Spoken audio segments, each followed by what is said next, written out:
Communication is always vital when competing in tournaments. Winning a match requires perfect coordination. You cannot win by yourself. Raid call. Communication for winners. Okay, so apology for the last one messing up on the healer thing, but legitimately what I was going to say was pretty much by themselves. I think it goes like Disc Priest, probably Resto Shaman, Resto Druid, Monk Pally.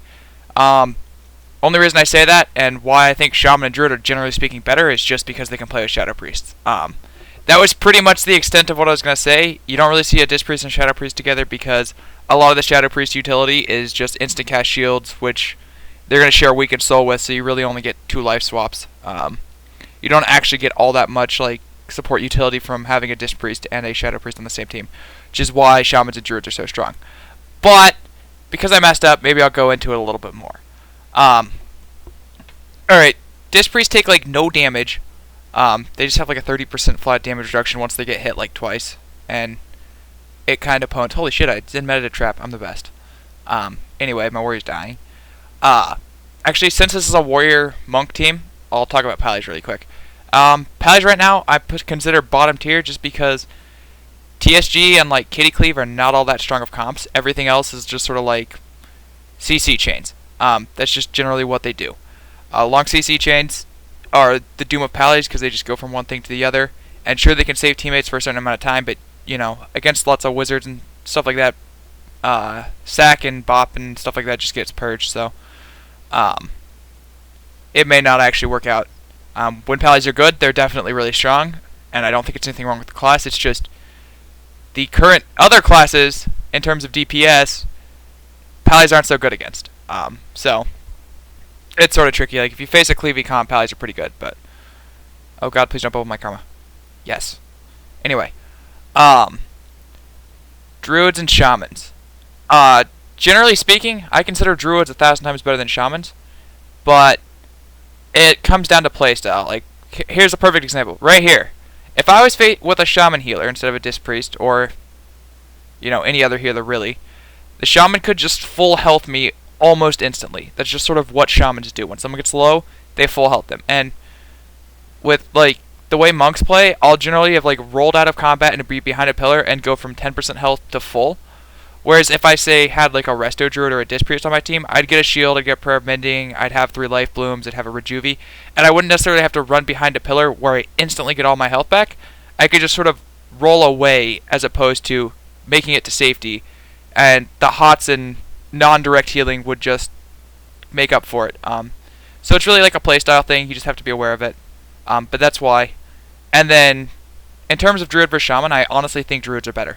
The issue with it is, to actually make a Druid a better healer, you have to have the CC and the ability to keep them alive and not get punished for pushing them for this DC, because Clone's a 20-yard range. That's honestly really close in. Like, it doesn't feel that difficult for me, because I play with priests so much, and I'm used to them, like, just dive bombing into all 3 people and trying to drop a priest sphere, but Druid's clone is really short, and they're honestly pretty easy to swap to. And yeah, skin doesn't get, or skins are really low cooldown and will probably keep them alive. Getting them to switch HOTS, which, hey, I did put the God comp in second. Sweet! I'm really good at guessing what I'm going to be talking about. Against Druids, when you make the swaps, they have to change all their HOTS, and honestly, I don't feel like Druids really ever go but it's still several globals of setup, and if someone stays low, like if I randomly crit this mage for, say, what's he have, 401k health? If I crit him for 300k, he has every hot in the game and, say, Iron Bark, and can't die, because that's sort of how Druids work.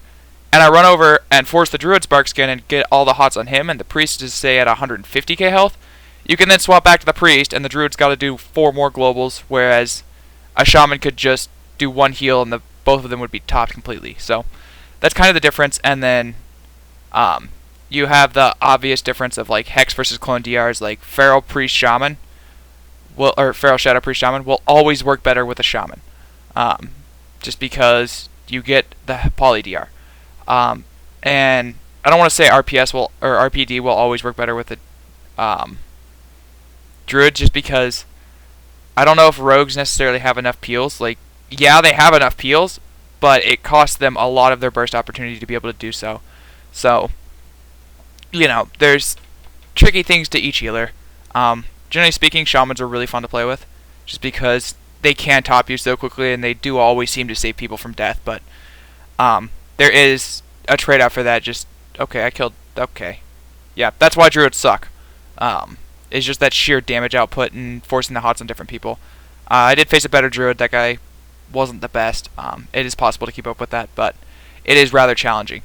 In terms of shamans, this is what happens to shamans if you're really creative and not very creative at all, because we're just going to tunnel the shaman all game. Oh my god. Yes, I did get it. Don't grip me again. Yes! I pwn.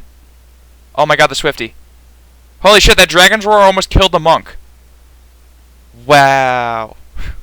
Okay, that's what happens to shamans. If you don't have a Shadow Priest on your team, that's what happens to shamans. Hold on, I'm gonna go find another clip. Okay, I actually did have a perfect clip to show what I was gonna talk about, but it's 9 minutes long, and what am I even at right now? Does this tell me time somewhere? Time. Let's say I'm at 6 minutes. I guess I probably could have used it, but whatever. Yeah, it was a 9-minute game that shows like what I wanted to talk about. Certain healers have like different ways to keep people aggressive. Like, let me try to think of the best way to explain it. Okay, druids in tree form. You can put life blooms on all 3 people. That means we really, well, I guess I'm playing Fire Mage Monk, so we probably could, but realistically, you can't kill any of them if they all have 3 life blooms. It does cost a chunk of the druid's mana, and just having that many hots out, if he has Iron Bark up, we're probably not killing anyone. It takes a severe amount of burst to actually be able to kill someone like that. But that's just sort of how druids work. They put up a bunch of hots and people don't die, especially in tree. And then you have different things like, druid was probably a terrible one to start with, but let's say you're playing with a shaman. If a shaman wants you to run in and do people, he can run in, spirit link you guys, so everyone goes to like semi-equal health, then drop like a healing tide, if he actually somehow manages to have those cooldowns up still. Holy shit, he's like dead. Don't die, Priesty. And he could keep you offensive that way. The reason Priest works so well for a lot of the cleaves is, A, they can't play with Shadow Priest, so they're forced to run in cleaves. But, say you're playing Thug Cleave, or even RMP. In the opener, everyone's only goal in life, against almost any rogue team, is to not die. That pretty much gives as much time as the Priest could ever want, outside of getting a fear and doing some of the CC, which the CC works great for it too, because it's an AoE CC, which is pretty... Only healer? Pallies have blind, but it's a long ass cooldown. Really the only ones with it. They can stack as much Spirit Shell as they want to keep you offensive, so, you have an extra 100k health. It's really not that feasible to kill someone at that point. You have to, like, almost wait it out. Like, it's not worth trying to tunnel into a Priest Shield, any defensive cooldown someone may choose to use, and Spirit Shell. So, I tried to correct my thing. Those are my thoughts on healers. Sorry for the mistake. Thanks for watching. If you want any other things, me talking like this, and if people ask for enough, I'll probably get like music and do a little bit better job, but let me know in the comments. Thanks for watching.